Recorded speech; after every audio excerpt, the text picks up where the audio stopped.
Hello বন্ধুরা, আমার খাওয়া দাওয়া চ্যানেলে তোমাদের সবাইকে ওয়েলকাম। এখনও যারা আমার চ্যানেলটিকে সাবস্ক্রাইব করোনি অবশ্যই চ্যানেলটা সাবস্ক্রাইব করে দাও। আজকে আমি চিকেনের হাট পিস দিয়ে পেঁপে দিয়ে একটা ঝোল বানিয়ে দেখাবো। এখানে পেঁপে, গাজর, আলু এইভাবে লম্বা করে কেটে নিয়েছি। চিকেনটা ভালো করে ধুয়ে পরিষ্কার করে নিয়েছি।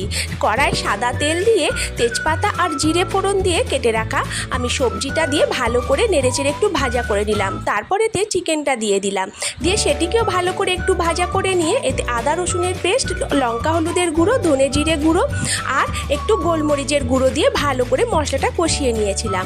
প্রথমে আমি পেঁয়াজ দিতে ভুলে গিয়েছিলাম, পেঁয়াজটা আমি শেষের দিকে দিয়ে দিয়েছিলাম, সেটা স্কিপ করে গিয়েছি। এরপর মশলা থেকে যখন তেল ছেড়ে আসবে তাতে পরিমাণ মতো জল, গরম মশলার গুঁড়ো, স্বাদ অনুসারে নুন দিয়ে কুকারে 4টে সিটি মেরে নিয়েছি। তারপর আমার রেডি হয়ে গেল চিকেন দিয়ে পেঁপের ঝোল। তোমাদের কেমন লাগলো অবশ্যই কমেন্ট করে জানাবে।